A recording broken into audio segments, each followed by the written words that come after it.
Bienvenue sur Electromic. Aujourd'hui, nous allons concevoir une roue codeuse qui enverra un code binaire sur les broches d'un circuit intégré. Le résultat sera visible sur l'afficheur. Cette vidéo se porte donc uniquement sur la roue codeuse et la façon dont elle envoie les informations sur un codeur BCD. Liste des composants. Il nous faudra une roue codeuse que vous pouvez télécharger sur le lien en bas de la vidéo. Vous la téléchargez et vous l'imprimez. 4 lasers, ici ils sont rouges et fonctionnent de 3 à 5 volts et ont besoin de 25 mA chacun pour fonctionner. 4 photorésistances, ici j'ai pris des modèles GL5516, mais vous pouvez prendre n'importe quel modèle, ça marchera tout pareil.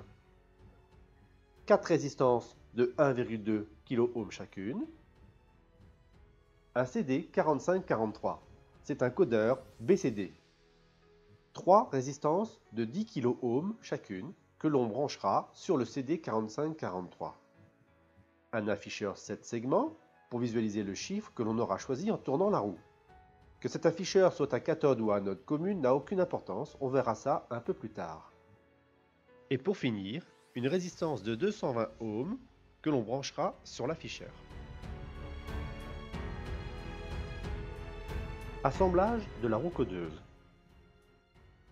Le montage est extrêmement simple. Il n'y a que 3 grosses parties à emboîter et les chiffres que l'on colle avec de la colle chaude. Pour imprimer la totalité de l'objet, comptez environ 5-6 heures. Ici, on peut voir les lasers sur le côté gauche et les photorésistances de l'autre côté, à droite. Principe de fonctionnement. Nous avons de nouveau les 3 parties de la roue codeuse en binaire. Sur la gauche, on fixera 4 lasers. Sur la droite, on fixera 4 photorésistances.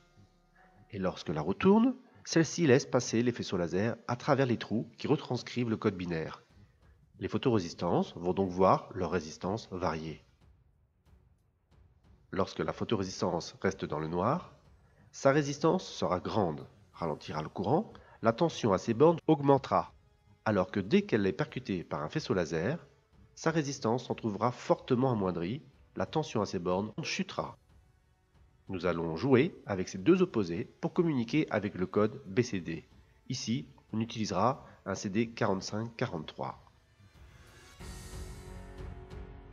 Sur le datasheet du CD 4543, nous allons repérer en dessous de quelle tension on passe à l'état bas et au-dessus de quelle tension on passe à l'état haut. Lorsque ce composant est alimenté en 5 volts, l'état bas c'est en dessous de 1,5 volts et l'état haut c'est au-dessus de 3,5 volts.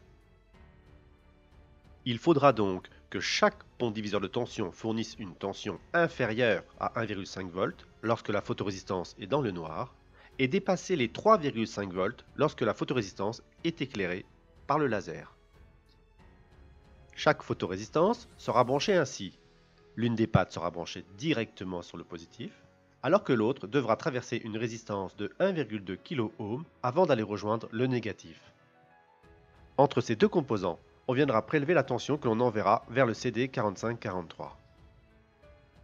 Le premier pont diviseur de tension correspond à 2 puissance 0 et sera branché sur la patte 5 du CD 4543. Le deuxième pont diviseur de tension correspond à 2 puissance 1, il sera branché sur la patte 3.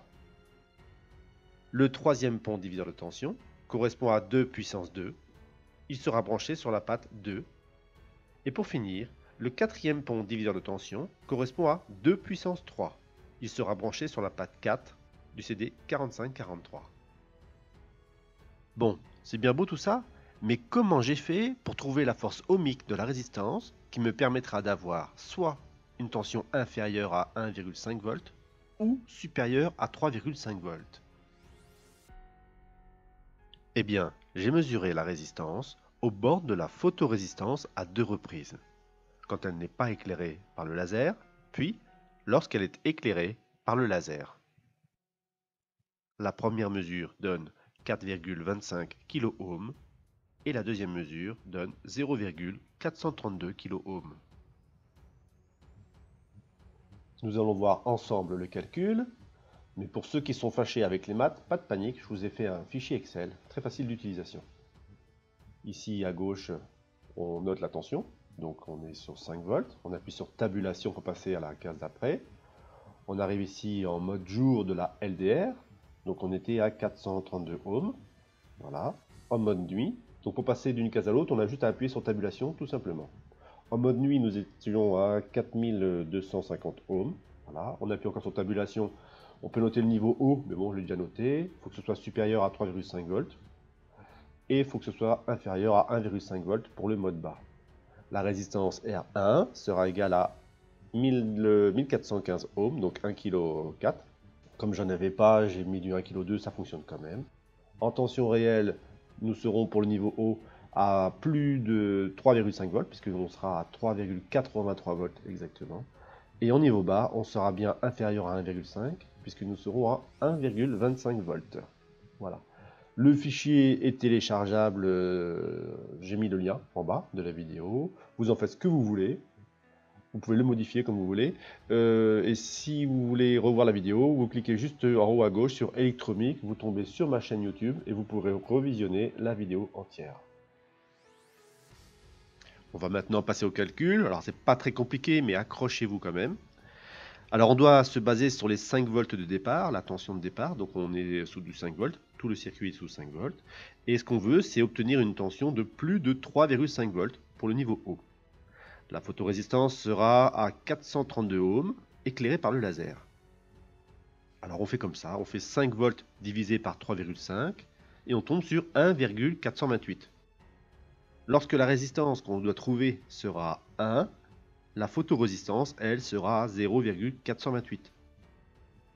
Je répète, proportionnellement, si la résistance était égale à 1, la photorésistance sera à 0,428 ohms. La photorésistance étant à 432 ohms, on fait 432 divisé par 0,428 et on tombe sur 1008 ohms. Voilà. Et voilà pour le niveau haut. C'est-à-dire si je mets une résistance R1 de 1008,16 exactement, 1008,16 ohms, dans ce cas-là, on aura bien du 3,5 volts sur le pont diviseur de tension. On va faire pareil pour le niveau bas, c'est-à-dire qu'on doit trouver une tension inférieure à 1,5 volts sur le pont diviseur de tension. La photorésistance sera quant à elle à 4250 ohms lorsque le laser la pointe. Donc on fait 5 volts divisé par 1,5 volts, on tombe sur 3,33. Lorsque la résistance R1 sera égale à 1, la photorésistance sera égale à 2,33 fois plus. La photorésistance étant à 4250 ohms, on fait 4250 divisé par 2,33 et on tombe sur 1821 ohms. On va maintenant faire la moyenne des deux résultats, 1008 ohms d'un côté en mode jour et 1821 ohms en mode nuit, ce qui fait la moyenne à 1415 ohms. La résistance sera donc égale à 1415 ohms. R1 sera égal à 1415 ohms. Lorsqu'elle sera éclairée, la tension sera supérieure à 3,5 volts. Et lorsqu'elle ne sera pas éclairée, la photorésistance, le pont diviseur de tension sera inférieur à 1,5 volts. Résumé. Les broches A, B, C, D en rouge seront reliées au pont diviseur de tension. Les lettres en vert iront rejoindre l'afficheur. On aura 4 photorésistances, mais comme elles sont toutes branchées de la même façon, l'une des broches directement sur le positif, l'autre broche traverse une résistance qu'on a calculée à l'instant. On prélève la tension entre ces deux composants pour l'envoyer vers le CD 4543. Le laser est dirigé vers la photorésistance, mais comme il est coupé par la roue codeuse, le CD 4543 recevra seulement du 1,5 V, qui sera considéré comme un 0. Et lorsque la roue codeuse laisse passer le laser, le CD 4543 recevra plus que 3,5 V. Du 0, on passera à 1. Il existe déjà une vidéo consacrée au CD 4543 sur la chaîne de Tonin. Cliquez sur le lien dans le descriptif en bas.